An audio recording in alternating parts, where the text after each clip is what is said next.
Times has just published an explosive report indicating that sources from the White House have leaked information that Donald Trump, back in June of 2017, wanted to fire Robert Mueller, the special counsel investigating Russian collusion and also obstruction of justice against Donald Trump. Now, what we know from this report is that they spoke to at least 4 individuals who know about the matter. They wish to remain anonymous for obvious reasons, but Trump was really pushing to fire Mueller, but Don McGahn, who is the White House counsel, was like, no, homeboy, you ain't doing that. That's a bad idea. In fact, if you do that, exact quote. If you do that, I'm gonna go ahead and quit my job. And then Trump said, why are you talking like a black guy? What's going on?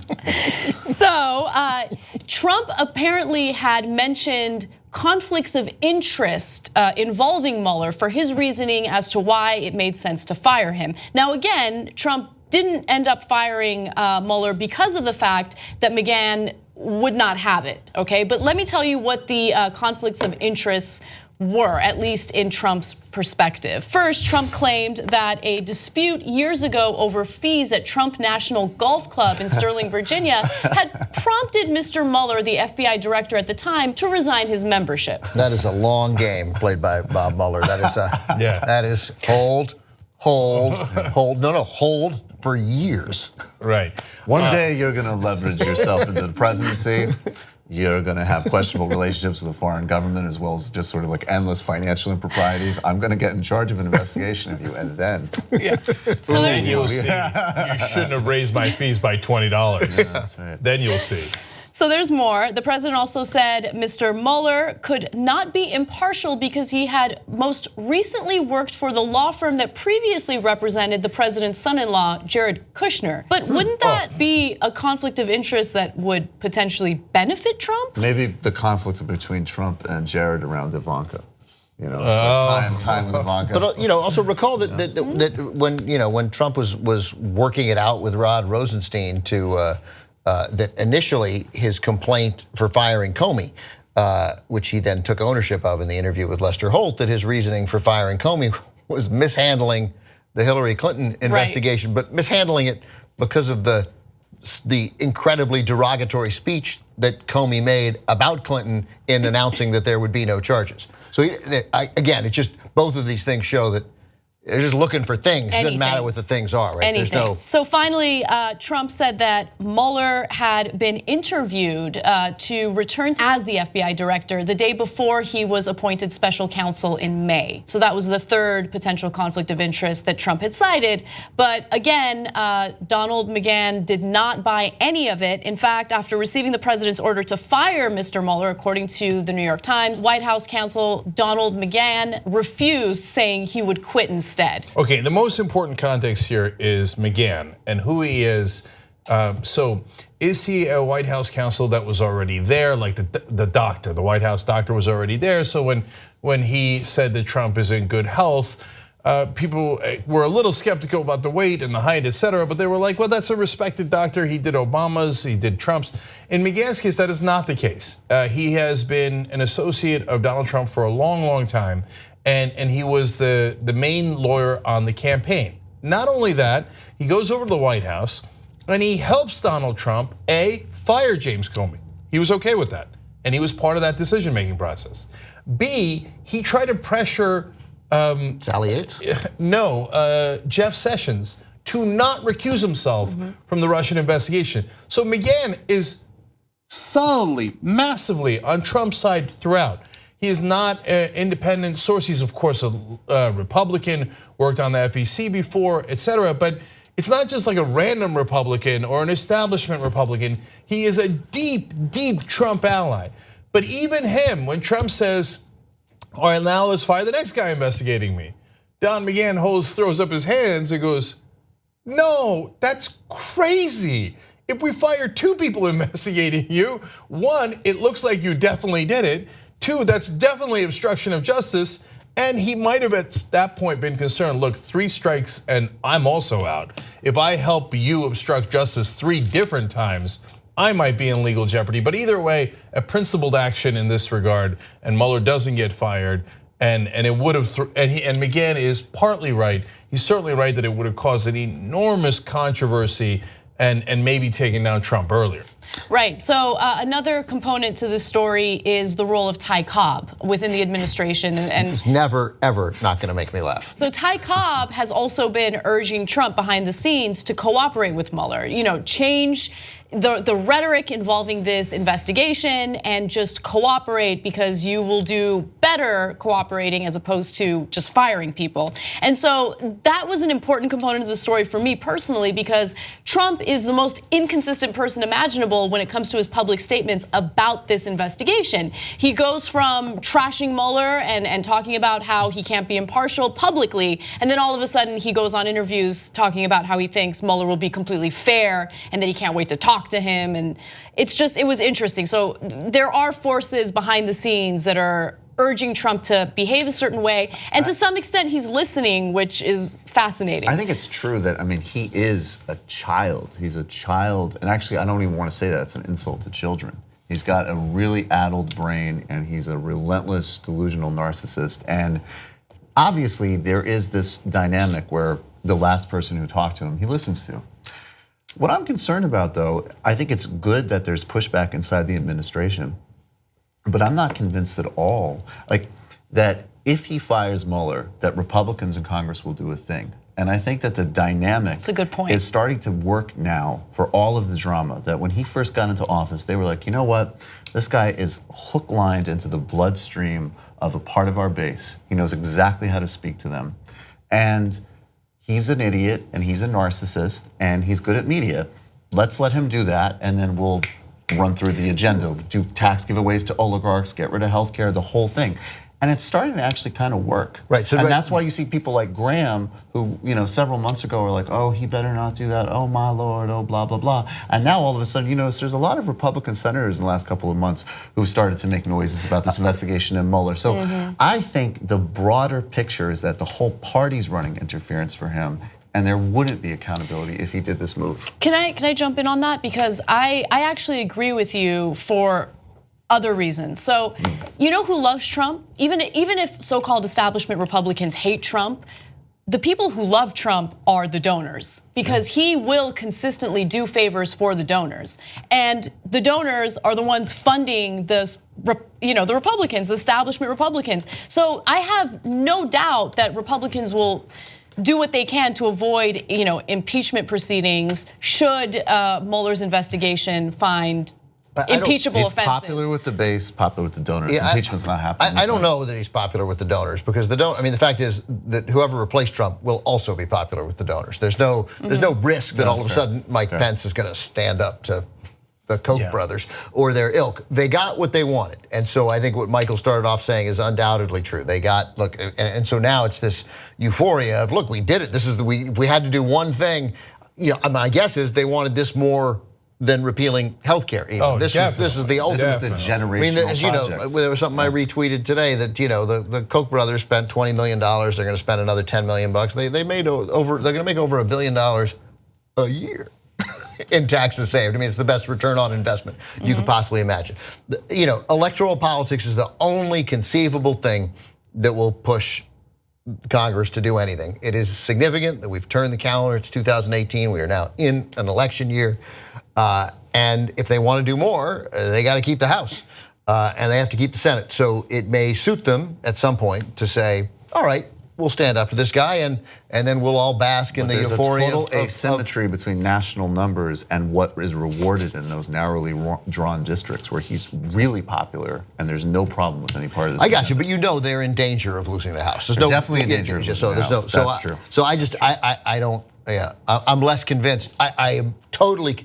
It'll make what remains even more intransigent. They're not. I think. They're not. No principled stand will be taken. That's clear. They're indifferent to that. It's just a question of autobiography I'm working on. No principled stand. But electoral politics might. So that's right. It'll all be political calculation. So why did I say that McGahn was only partly right? So he's of course completely right on legal grounds. Don't obstruct justice. Don't keep firing federal prosecutors who are investigating you. But the one thing that he miscalculates and Ty Cobb miscalculates when they both tell him to cooperate with Mueller is that they're under the impression that Trump didn't do it. They're his lawyers, and I'm sure they asked him, now Donald, you gotta be really honest with us because we're your lawyers and it's okay. This is protected, okay? And you can say anything you want to us, but we gotta know in order to defend you. Did you do it? You know what Trump's gonna say, no way. My integrity is bigly. It's tremendous, right? He's not gonna admit it even to his own lawyers. So those lawyers, knuckleheads that they are, think that Trump doesn't have a connection to the Russians. So if you think Trump doesn't have a connection to the Russian, you should advise your client, don't fire the guy investigating you. You'll look incredibly guilty and it might lead you down a treacherous political path and a treacherous legal path when you don't need to because you didn't do it. Yeah, but what they don't know is he did it. He says he did it. That's why he's trying to fire every single person. Think they're that naive? I don't think they are. I mean, we're not as close to Trump as they are, and it's so blatantly obvious that he had some sort of financial deal with the Russians in the very least. I would be shocked if Trump told him he did it. I would be shocked. B, if he had given them any kind of evidence that he has done it. So and they're his lawyers, so they got to get themselves to believe that their client is innocent. So they don't have to, but they got to look at themselves in the mirror every day. And given no counter evidence, and they're not going to go investigate and look into his bank account to see if he was doing money laundering for Russian oligarchs, then they're going to say, no, of course. Why would you fire him? I don't know. That seems wildly speculative. I don't know. I don't know what we're going to find. I think we're going to find a clear obstruction of justice case, but those are hard to make, and they're certainly hard to make politically, and they're certainly hard to make to get 67 senators to vote you out of office. So I think what they know is that if you fish around this guy's finances, regardless of what happens with Russia, right? If you are in there, and that's why they've tried to draw it so tight, because they're like, well, a deal in Georgia would not be under the purview of this. They have to know that and most of the people on Mueller's team, as far as I understand, have run money laundering cases. Many, right, not all. That's what the dude does. There was just a report on a hotel in Panama. But suppose they find something there. Suppose they find massive financial malfeasance that's not, that my hunch is not directly related to swinging the election, because the Facebook ad swung the election or whatever. I mean, Russian interference in the election doesn't mean that there was Trump collusion to make that happen. No, I think Robbie Mook was more of a swing in the messing up the election. But so still you have the ample opportunity to fight that politically. I mean, because even if that happens, Trump is going to say this is a partisan investigation. So your lawyer might think, hey, we'll win this politically. Like you're not going to go to, he's not going to prison.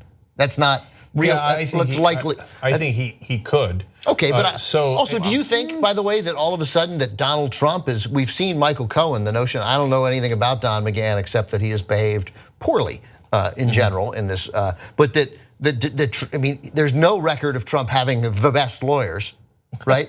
So I mean, this is by far the most principled thing that we've seen Don McGahn do and threaten to quit. So I just wanted to jump in really quickly in regard to the obstruction of justice charges. If they do charge him with obstruction of justice, it's incredibly hard to prove obstruction of justice. And what I mean by that is you have to prove intent. And it's incredibly difficult to do that. But even if you, how can you prove I've attended anything? But I mean, I'm barely cognitively functioning. Who's going to flip on that? But again, immediately. This is not a case before a federal jury in court. This is about getting the House to have a majority of the House vote to impeach, and then 2/3 of the Senate to remove from office. It's not going to happen. I mean, unless it is significantly overwhelming and it becomes politically. I mean, until for a long time in Watergate, the Republicans held and held and held and held and held, and then really only at the end with the tapes and only then did the Republicans say we're not with you, Mr. President. They ran interference for Richard Nixon for a very long time. I think there's no question he's going to run for re-election in 2020 as the Republican nominee. I cannot picture a scenario where that's not the case. I can. Yeah, I still can. So let me break it down real quick on the array of potential charges. Yeah. So I think that there's a lot of miscommunication, including on our part, so I want to be clear about this. So interference in the election, what does that mean? So if they say, oh, Robert Mueller's like, I got him. It turns out a couple of his staffers talked to the Russians, and then the Russians ran Facebook ads. That's nothing. They didn't get him. That's not a thing you take a president down on.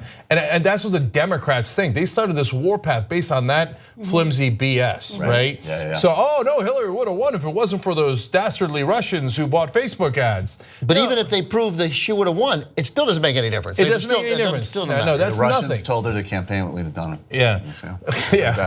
So if you're one of the folks who thinks, oh, that's what collusion with Russia means, and that's nothing, then I actually agree with you. Okay, so then there's a second charge of obstruction of justice. Now it's patently obvious that he did obstruction of justice. Whether you could prove intent is a different question, but the more important question and the harder one is the one Ben is talking about. You're gonna have to flip Republicans into voting against him, thereby enraging his base, which is strong in their districts, especially at the primary level, as Michael is pointing out. That is going to be difficult, maybe, but really difficult. Impossible. Right, I think, borderline, okay.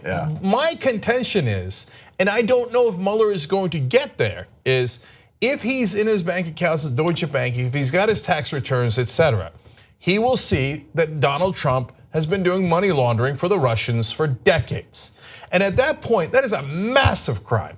And if there is, now this is the hardest part. I mean, finding direct evidence of Donald Trump somehow saying to the Russians, I will now work for you. That's super hard, right? Now you don't need that. If you can prove money laundering, he's in a world of trouble, right?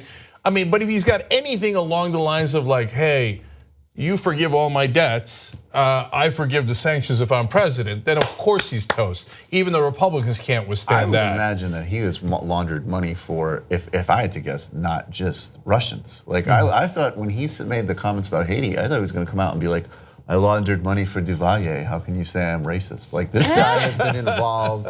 I have no doubt. If that's where it goes, they'll get him on something. I still don't think it flips Republican votes. No, I just look.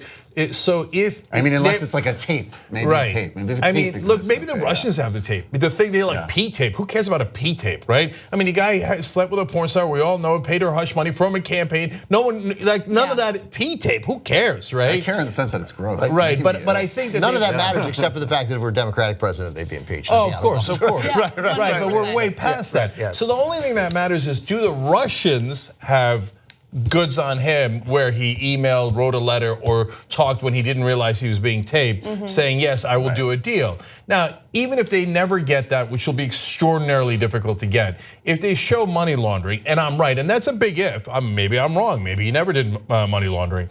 If we're right about the money laundering, guys, that's a different ball of wax. And I think because unlike us, the overwhelming majority of Americans right now have no idea that Trump might have done money laundering.